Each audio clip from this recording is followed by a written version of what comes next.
এই বীভৎস গরমের মধ্যে ফ্রিজের মধ্যে শাক সবজি রেখেও সতেজ বা টাটকা রাখতে পারছি না।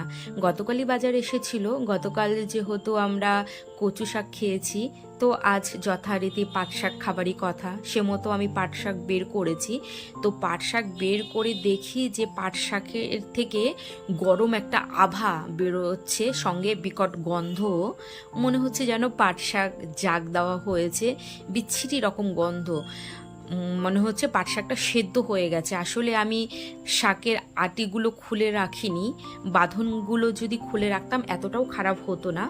তো দুটো বড় বড় আটি পাট শাক ছিল, যেটা আমাদের 3 দিন হয়ে যেত, সেটা কোনো রকমে ফেলে বেছে একদিনের মতো করে রান্না করেছি। আর আমরা হচ্ছি পাট শাক লাভার, পাট শাক আমাদের পছন্দের, বিশেষ করে এই গরমের মধ্যে। আর এটা কিন্তু তেতো পাট শাক, তেতো পাট শাকটাই আমরা বেশি পছন্দ করি।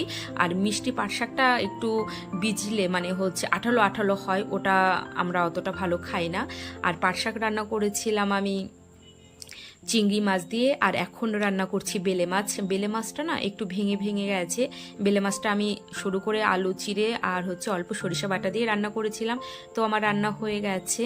পৃথ্বীর বাবার জন্য লাঞ্চ বক্স রেডি করে আমি পাঠিয়েও দিয়েছি, আর এখন পৃথ্বীকে খেতে দিচ্ছি। আর হ্যাঁ, সঙ্গে কিন্তু টক দইও ছিল, আম ডাল আর টক দই এই তো ছিল।